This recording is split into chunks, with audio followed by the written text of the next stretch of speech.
ఎందుకు మీనమేషాలు అక్కడ ఏంటి అతని బలుపు అతని పలుకుబడి ఏంటి లేదా ఒకసారి డిక్లేర్ చేయాలి. ఎవరు దర్యాప్తు సంస్థలో జగన్ రెడ్డిని కానీ లేదా అతనికి బాగా కావాల్సిన వాళ్ళు కానీ మేము ఏమనమండి, చిన్న చిన్న వాళ్ళే పట్టు. సుప్రీంకోర్టు చెప్పింది చిన్నప్పని పట్టుకున్నారు పెద్దప్పని ఏది అన్నది కదా మొన్న అందులో ఏమండి. అలాగే బొత్స సత్యనారాయణ గారు చెప్పాడు వాళ్ళ మనిషి చిన్న చిన్న పావులను కాదు పెద్దవాళ్ళు పట్టుకున్నాను. ఇంత డైరెక్ట్గా చెప్తున్నారు, వాళ్ళే ఆగలేక భయపట్టుకుండా బాబు అంటున్నారు. ఇది ఇప్పుడు వెంకటేష్ నాయుడు, ధనంజయ రెడ్డి, వాసుదేవ్ రెడ్డి, ఆ రెడ్డి, ఈ రెడ్డి బ్యాచ్ అంతానే ఈ ముఠా ప్రజల సొమ్మును రకరకాల మార్గాల్లో కొల్లగొట్టారు. ఈడీ జప్తు చేసింది 440 కోట్లు 50 కోట్లు అంత. ఇది నథింగ్ అండి. ఎందుకంటే వీళ్ళ ఇది కేవలం ముడుపుల కేసు సంబంధించి 3,000 కోట్లు ముడుపులు చేతులు మారినాయి అనేటువంటి దాని మీద దర్యాప్తు జరిగింది. ఇది చాలా నథింగ్.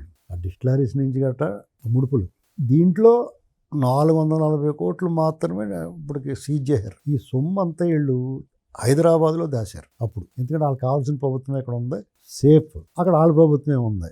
అలాంటి పరిస్థితుల్లో ఇక్కడ ప్రభుత్వం మారి వాతావరణం మారినప్పుడు అక్కడి నుంచి అక్కడ పట్టుకుపోయి అక్కడ ఒక సేఫ్ లాకర్ లాగా ఒక పెద్ద అపార్ట్మెంట్ తీసుకుని అందులో పెట్టారు దుకాణం. వీళ్ళు 3 కోట్లు పప్పులు తినేసారు చూసారా. అవన్నీ ఎవరికి అనుకుంటున్నారు, లెక్కెట్టి ఇవన్నీ కట్టలు కట్టి పెట్టి వాళ్ళు ఉంటారు, డబ్బులు బాక్సులు సర్ది వాళ్ళు ఉంటారు కదా వాళ్ళకనమాట. ఇవన్నీ ఎస్టాబ్లిష్ చేయండి అయ్యా దర్యాప్తు బృందం.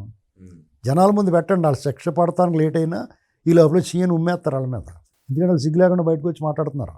మీరు ఇమీడియట్గా వాడు ఎప్పుడైతే ఓవర్ యాక్షన్ చేసాడో ఒక ఐటెం బయటకు వస్తూ ఉండాలి. వాళ్ళు బయటకు వచ్చి మాట్లాడడానికి అవకాశం ఉండకూడదు. ఎందుకంటే ఆ ముఖాన్ని చూడడానికి వికారం అవుతుంది అందరికీ.